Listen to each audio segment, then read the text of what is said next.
아멘. 네, 우리가 예레미야의 말씀을 읽고 있습니다. 특별히 예레미야는 북이스라엘은 이제 망한 지 오래고 아수르에 의해서 멸망한 지 오래고 이제 남유다로 이제 남유다가 남은 상태인데 남유다 역시 멸망을 거의 코앞에 두고 있는 그때에 하나님께서는 예레미야 선지자들을 통해서 하나님께 말씀하고 있는 그 가운데 있어요. 특별히 지난 시간에는 하나님이 야, 내가 한때는 너와 내가 이스라엘 백성들 너희와 내가 얼마나 애틋했었니? 우리가 한때는 너무나도 마치 부인이 아내를 사랑하고 아내가 남편을 사랑하듯이 순수한 청년 때에 정말 진실한 우정을 나눴었던 그때를 나는 지금도 너무 그리워한다. 난 너희들을 향한 그 그리움을 아직도 기억하고 있는데 너희는 왜 나로부터 이렇게 멀어진 거니? 특별히 유다야, 너희는 왜 북이스라엘의 멸망을 보고도 깨닫지 못하고 왜 하나님께 돌아오지 못하니? 하면서 예레미야로 하여금 오히려 마치 그 증인을 세우듯이 너가 한번 냉정하게 봐라. 내가 이스라엘 백성에게 뭘 그렇게 불의했니? 라고 하면서 하나님이 그 이스라엘 백성들을 향한 그 안타까움, 여전히 그러나 남아있는 사랑, 그러나 징계하면서도 여전히 그들을 향한 구원의 계획을 놓치지 않는 그 마음으로 하여금 예레미야 선지자에게 부어주고 계세요. 그래서 오늘은 그렇게 하나님의 그 신실한 사랑을 버리고 떠난 그 이스라엘 백성들이 그들에게 처한 그 길은, 그들에게 처한 그 운명은, 그들이 하나님을 버리고 도대체 어떤 길을 선택했는지에 대해서 오늘은 살펴봤으면 좋겠어요. 그래서 우리가 한번 생각해 볼 것은 무엇이냐면, 우리가 하나님을 멀리하고 하나님의 그 신실한 사랑을 멀리 떠났을 때 우리가 직면할 수밖에 없는 그 상황들은 어떤 것들인지 오늘 이 남유다 백성들로 하여금, 크게는 북이스라엘 백성들까지 포함해서 그들이 하나님을 버리고 자초한 그 결과가 어떤 길이었는지를 오늘 하나하나 조금 살펴봤으면 좋겠습니다. 먼저 그 하나님과 이스라엘 백성은 그들이 언약 백성으로서 하나님으로부터 이제 나는 당신의 백성이 되겠습니다. 그리고 하나님은 우리의 백성이 되어 주세요라고 하는 마치 부부의 그 언약 관계처럼 하나님과 언약의 그 관계를 이제 끝내버리고 깨트려 버리고 나서 그들이 먼저 직면하게 된 상황은 무엇이었냐면, 이제 스스로 자신의 신분을 자유의 신분에서 종의 신분으로 전락하게 만들었다라는 거예요. 우리 14절의 말씀을 다시 한번 돌아가서 보면 이해하기 쉬울 것 같습니다. 14절의 말씀 다시 한번 읽겠습니다. 시작. 이스라엘이 종이냐 시종이냐 어찌하여 포로가 되었느냐. 맞아요. 우리가 너무 잘 알다시피 이스라엘은 특히 그들의 조상은 애굽에서 아주 오랜 세월 동안 대략 400년 시간의 동안 그들의 조상은 종의 신분으로 살았었어요. 거기서 비참한 존재로, 그리고 노역을, 고된 노역을 할 수밖에 없는 그 존재로 수백 년 동안 살았다라는 거예요. 그런데 하나님께서는 그 민족을 기억하시고, 그리고 그들의 그 이스라엘 민족의 그 하나님을 향한 그 울부짖음을 들으시고, 우리가 너무 잘 알다시피 모세로 하여금 그 종된 그 애굽 땅에서 나와서 이제 하나님이 선택하신 그 가나안 땅, 그 약속의 땅에서 이제 자유의 몸으로 하나님만 섬기면서 하나님이 주시는 특별한 그 은혜와 복을 누리면서 살 수 있도록 그들의 신분을 종에서 이제 자유의 신분으로 바꿔 주셨다라는 거예요. 그런데 이제 다시 그들의 후손은 다시 한번 옛날에 그 조상들의 그 괴로운 시절로 돌아가고 있다라는 거예요. 특별히 오늘 이 짧은 2장에서는 여러 민족들이 나와요. 특별히 아수르와 그리고 애굽이 나와요. 그들의 조상이 그렇게 벗어나고 싶어 했던 그 애굽으로 하여금 이제 다시 한번 또 구걸하는 거예요. 우리가 기꺼이 당신의 수종이 되겠습니다. 또 아수르에게, 당시에 가장 강대국으로 여겨졌던 아수르에게 기꺼이 자기들이 종이 되면서 그들을 섬기겠다라고 스스로 자기들을 종의 신분으로 바꾸고 있다라는 거예요. 그래서 37절에 보면 이렇게 얘기해요. 너희들이 네가 두 손으로 내 머리를 싸고 거기서 나갈 거라고 하는 거예요. 너희들이 여기서 두 손으로 머리를 싼다는 건 뭐냐면 그때 당시의 고대에서는 종들이 끌려 나갈 때 머리에 손을 올리고 끌려 나갔었대요. 그러니까 이 머리를 두 손으로 감쌌다라는 말은 뭐냐면 너희가 지금 나를 버렸지. 그리고 나서 너희들을 도와줄 만한 그 강대국들에게 가면 결국 너희는 옛날처럼 그 종의 신분으로 비참하게 끌려나갈 거야. 또다시 끌려다니게 될 거야 라고 하면서 하나님께서 미리 말씀하고 계신다라는 거예요. 여러분, 하나님이 이 유다 백성을 보면서 어떤 마음이셨을까요? 하나님이 이미 버림받았어요. 근데 버림받았으면 잘 먹고 잘 살아야 되잖아요. 나를 버리고 그렇게 떠난 그 사랑하는 사람이 나를 그렇게 떠났으면 그것도 이미 마음이 아픈데 갔는데 더 비참한 거예요. 더 전보다도 못한 삶을 살고 있는 것이 지금 남유다 사람들의 지금 모습이라는 거예요. 그리고 나서 이제는 하나님께서는 그 민족 전체를 자유의 민족으로 세우셨는데 이제는 온 남북 유다가 그리고 북이스라엘이 이제 하나님의 은혜를 저버리고 나서 스스로 종이 된 거예요. 하나님은 그들을 보면서 너무 기가 차셨을 것 같아요. 너네들이 나를 버리고 간 그 결과가 겨우 이거니? 너네 이렇게 살려고 나를 떠났니? 하나님께서 너무 안타까워 하실 것 같아요. 그리고 우리가 너무 잘 알다시피 결국은 얼마 되지 않아서 남유다 역시 이제 바벨론에 끌려가서 포로로 오랫동안 또 고통을 받고 그리고 어려움을 겪으면서 살게 되죠. 우리는 어떤가요? 우리는 하나님을 하나님께서 우리를 이제 죄된 그 죄의 종에서 내가 해결할 수 없는 그 죄에서 세상에서 내가 나오려고 해도 나오려고 할 수 없었던 그 굴레에서 하나님께서 우리를 살려주시고 자유하게 하셨는데 또 하나님으로부터 멀어져요. 근데 우리는 감사하기는커녕 또 다시 종이 되길 원해요. 종이 되길 원한다는 게 뭐예요? 옛날을 그리워하는 거죠.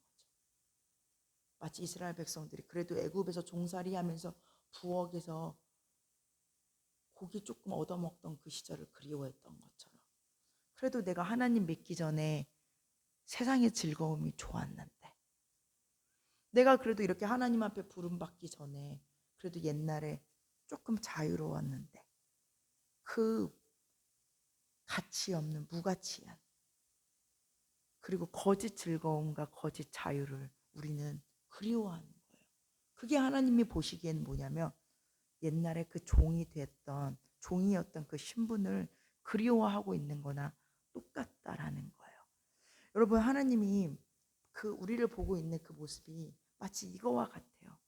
그 신약에 나오는 그 탕자, 그 둘째 아들이 아버지를 버리고 이제 마음대로 살다가 다시 아버지께서 은혜로 나를 종으로 받아주는 것이 아니라 다시 귀한 아들로 받아줬는데 그 아들이 또 그래도 내가 옛날에 아버지 돈 가지고 나가서 마음껏 쓸 때가 좋았는데 내가 허랑방탕하게 그렇게 살았을 때 나 재밌었는데 그걸 또 그리워한다면 그 아버지가 얼마나 기가 막히겠어요.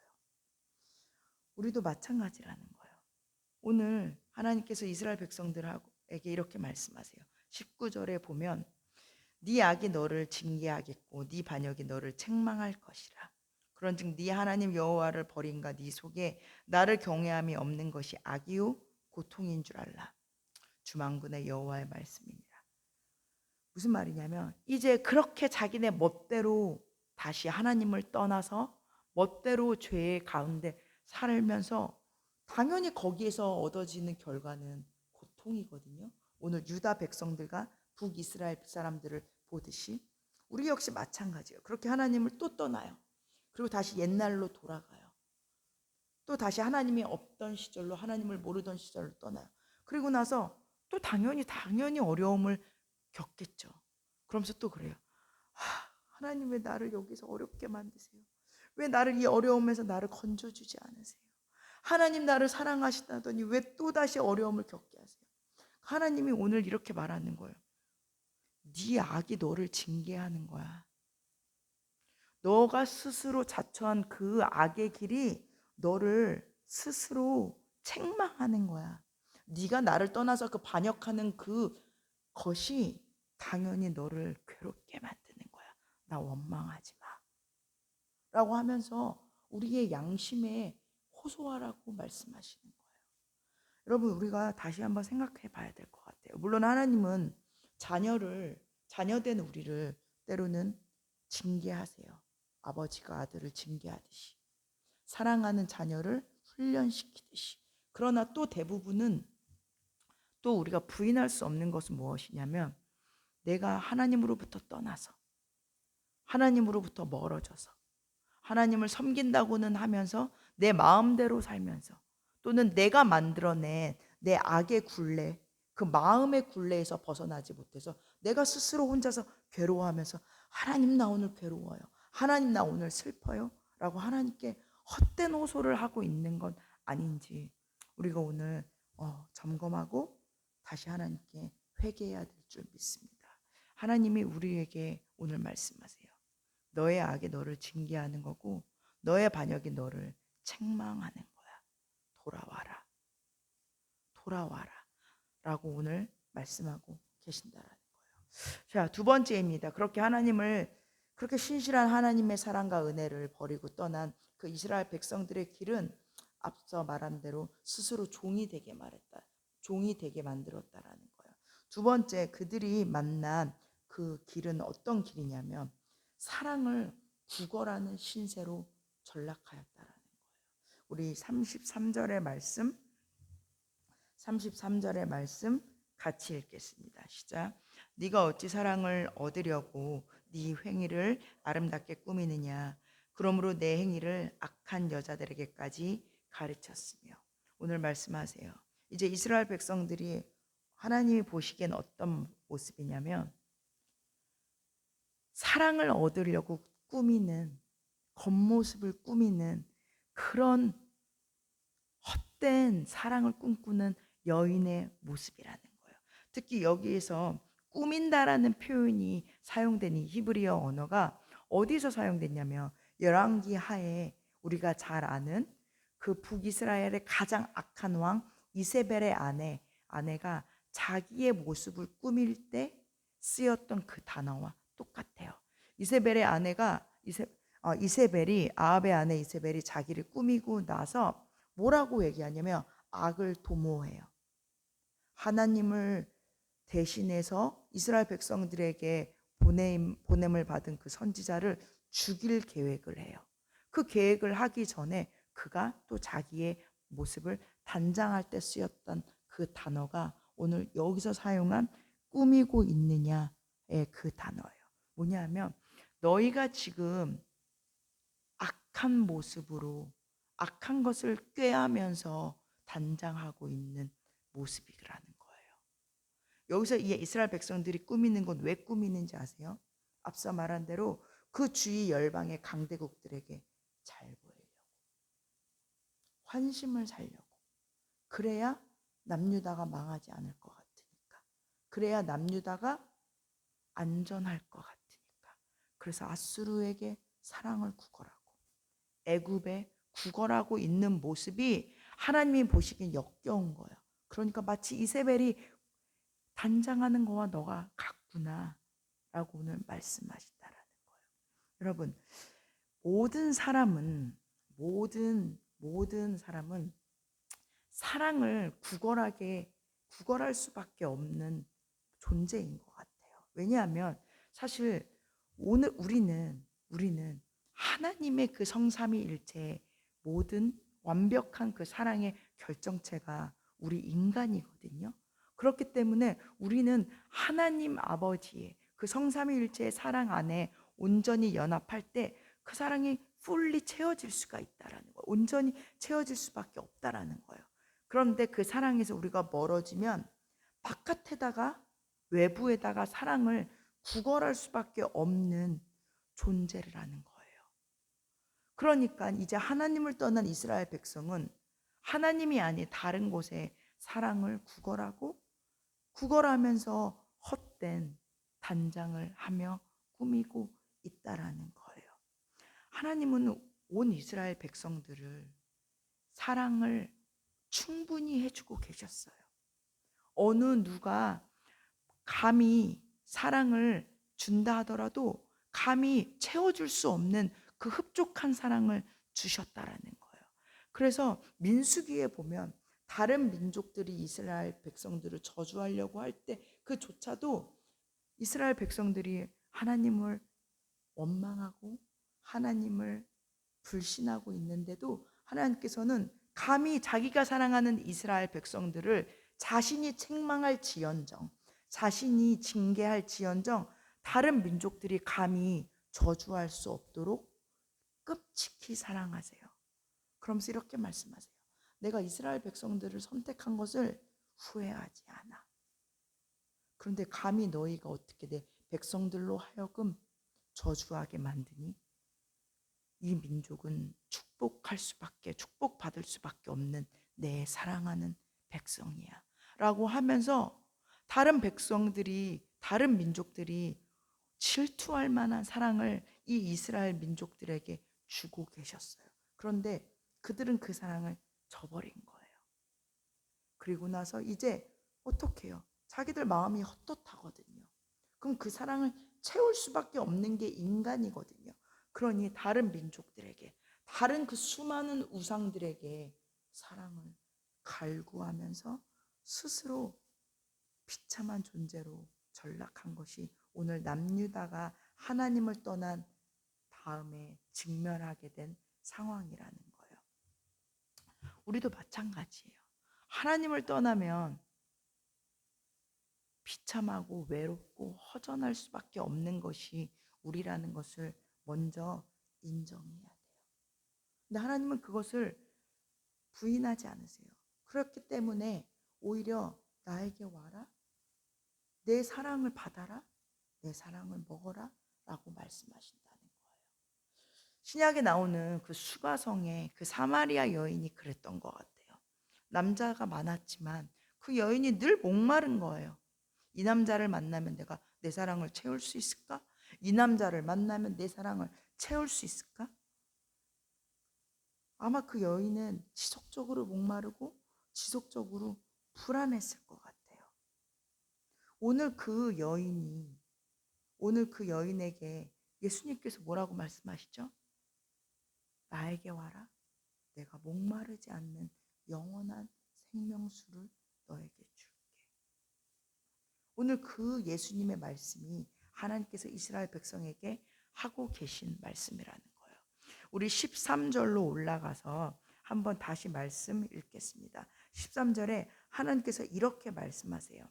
내 백성이 두 가지 악을 행하였나니 곧 그들이 생수의 근원되는 나를 버린 것과 스스로 웅덩이를 판 것인데 그것은 그물을 가두지 못할 터진 웅덩이들이라.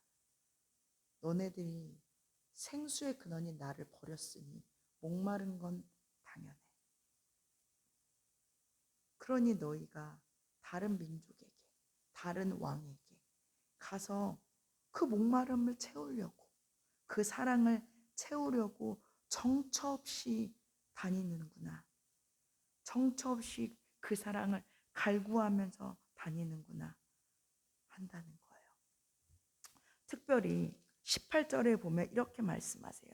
네가 시올의 물을 마시려고 애굽으로 내려갔니? 라고 말씀하세요. 여기서 이 시올은 애굽의 어떠한 지역 이름이래요. 근데 그 지역, 그 시올의 또 다른 그 의미는 히브리어 언어로 이런 의미를 갖고 있대요. 시커먼 거, 까만 거, 새카만 색을 의미하고 있대요. 그러니까 뭐냐면 그 너네들의 애굽에 가서 먹는 그 물은 시커먼 물, 먹어도 목마른 물, 더러운 물이야. 너희는 생명의 근원인 나에게 와서 깨끗한 물, 영원히 목마르지 않는 물을 먹어야 돼. 그 전까지는 너희는 영원히 목마를 수밖에 없어 라고 말씀하신다는 거예요. 오늘 우리에게도 말씀하세요. 하나님은 너가 누구에게 네 사랑을 채우려고 돌아다니니? 그 시커먼 물, 세상이 주는 물 먹어봤자 또 목말라. 또 다른 남자를 만나려고 헤매여 봤자, 아니 다른 누군가에게 내가 내 마음이 채워질 거라고 기대하고 있는 한 넌 여전히 불안해. 하나님 오늘 우리에게 말씀하신다는 거예요. 너는 사랑을 받기 위해서 갈구할 필요가 없는 존재야. 내 안에서 충분히 사랑을 채울 수 있어. 채울 뿐만 아니라 그 사랑이 흘러 넘쳐서 오히려 네가 다른 목마른 영혼을 채워줄 수 있는 존재야 라고 하면서 오늘 우리에게 말씀하세요. 여러분, 우리가 하나님으로부터 그 사랑을 채우지 않으면, 그 생수를 채우지 않으면 다른 사람을 하나님께로 다가오게 하는 거 절대 할 수 없어요. 먼저 내가 하나님 앞에서 충분히 채워져야 될 줄 믿습니다. 그럴 때 우리가 다른 사람이 나 사랑해 주지 않아도, 다른 사람이 나에게 늘 결핍만 준다 하더라도 내가 하나님 안에서 온전히 안식할 수 있고, 더 나아가서 더 그 사랑 안에서 내가 충분히 만족할 수 있다라는 거예요. 오늘 하나님 안에서 그 사랑을 체험받기를 축복합니다. 네, 이제 또 세 번째로 이스라엘 백성들이 그들에게 그들에게 직면한 상황은 어떤 상황이냐면, 이제 헛된 수고를 할 수밖에 없는 상황으로 전락했다라는 거예요. 헛된 수고만 하는 그 이스라엘 백성들은 당연히 비참하고 버거운 삶을 살 수밖에 없었겠죠. 우리 36절의 말씀 읽겠습니다.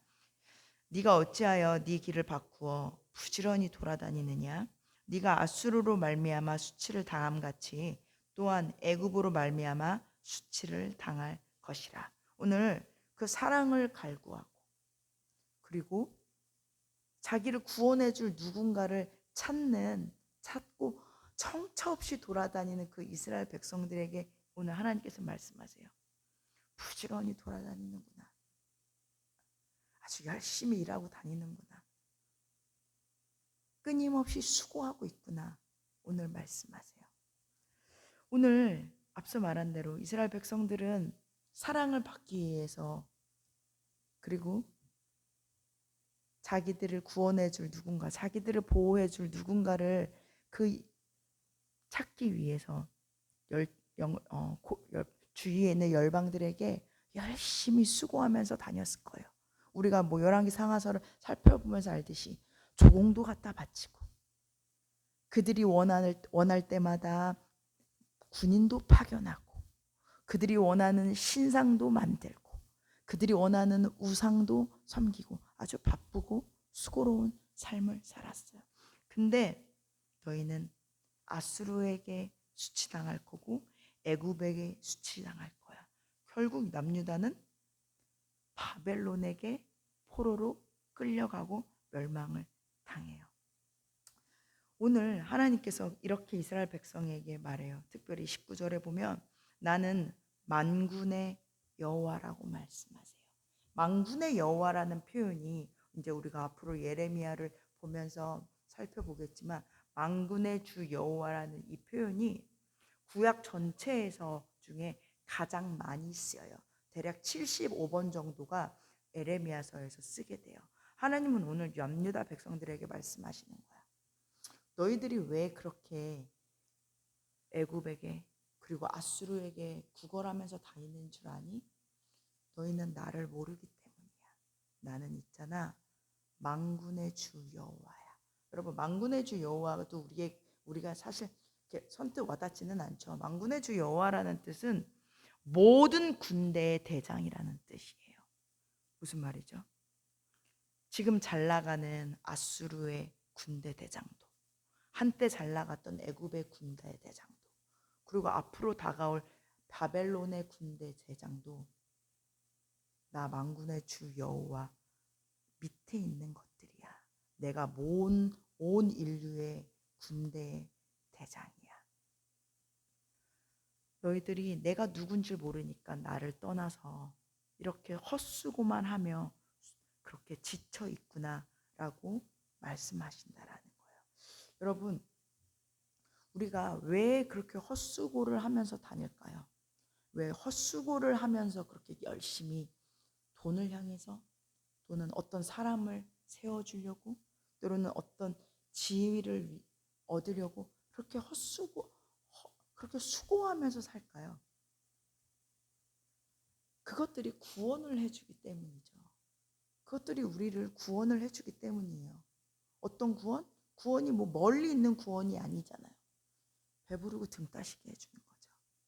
사실 우리가 원하는 구원은 그런 구원인 것 같아요. 배부르고 등 따시게 하는 그 구원. 근데 사실 그 구원이 필요 없는 건 아니에요. 이 땅에 사는 동안은 사실 필요하죠. 하나님도 그것을 인정하세요. 근데 오늘 우리가 구하는 그 구원은 마치 누가복음에 나오는 그 이름 모를 부자가 구하는 구원과 마찬가지인 것 같아요. 그 누가복음 12장에 보면은 어떤 이름 모를 부자가 그렇게 얘기하잖아요. 아, 나에게 곡식이 너무 많아서 이제 이 곡간으로는 부족하구나. 내가 곡간을 더 넓게 지어야겠다. 그리고 이제 내가 쉬고 편안히 누려야겠다라고 말하죠. 그때 하나님께서 말씀하시죠. 이 어리석은 자야, 내가 오늘 네 생명을 가져간다면 무슨 수고가 있겠냐. 네가 이 땅에서는 부자지만 하늘에서는 가난하구나 라고 말씀하세요. 하나님께서는 이 땅에서의 그 부요함을 부인하지 않으세요. 근데 하나님께서는 이렇게 말씀하시는 거예요. 네가 그렇게 열심히 수고해서 이 땅의 부요함을 만들듯이 하늘의 부요함에 대해서도 열심히 수고하라는 거예요. 가만 보면 예수를 믿는 사람이나 믿지 않는 사람이나 교회를 다니는 사람이나 다니지 않는 사람이나 뭐 열심히 사는 것 같아요. 뭐 열심히 안 사는 사람 없더라고요. 젊은 사람이나 나이 먹은 사람이나.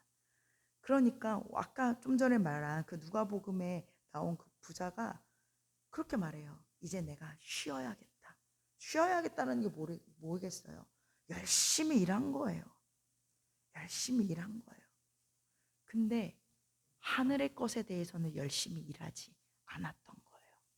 그러니까 그가 열심히 수고해서 만든 그 구원은 이 땅에서만 유효했다라는 거예요. 여러분, 하나님은 근데 오늘 우리에게 말씀하신다는 거예요. 열심히 수고해라. 그러나 이 땅의 것에만 수고하지 말고 영원한 것을 위해서도 수고해라 라고 우리에게 말씀하신다는 거예요. 여러분, 이 땅에서 얼만큼 부요하신가요? 그리고 하늘의 것에 대해서는 얼마나 부요하신가요? 오늘 하나님께서 말씀하신다는 거예요.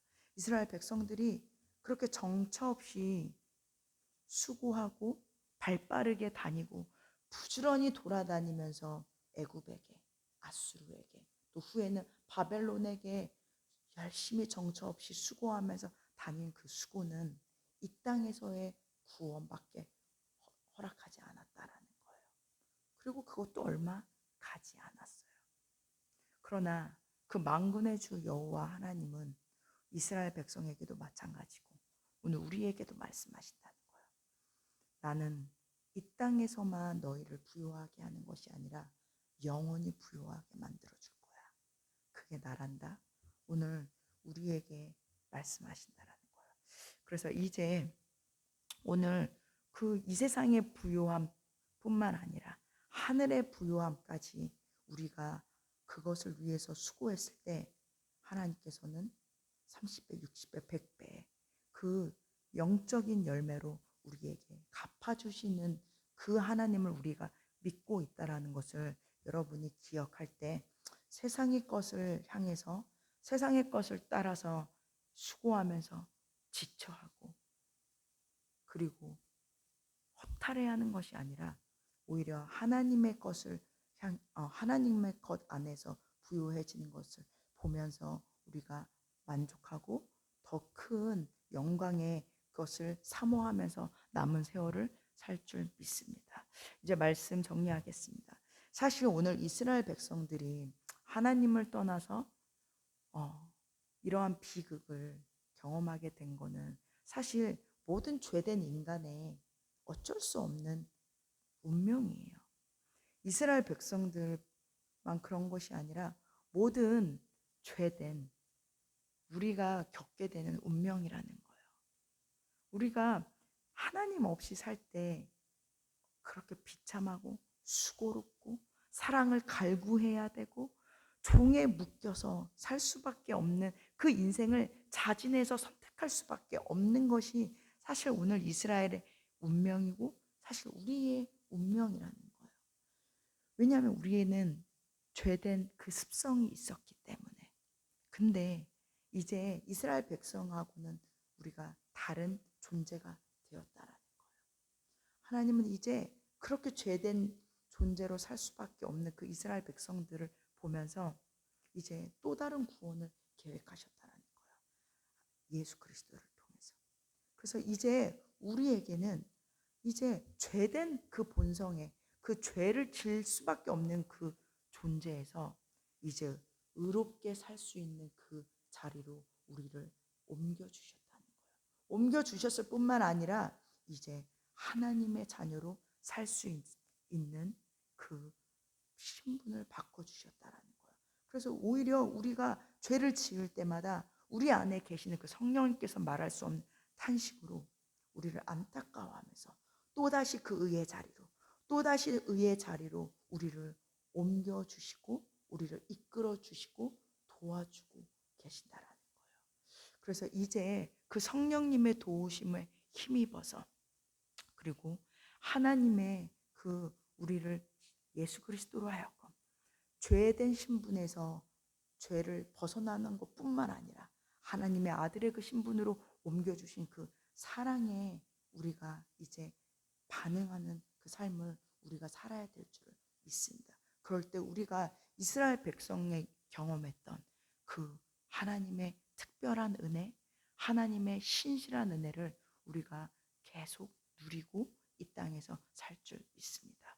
우리가 잠깐 오늘 말씀 붙잡고 기도하고 말씀 마치겠습니다.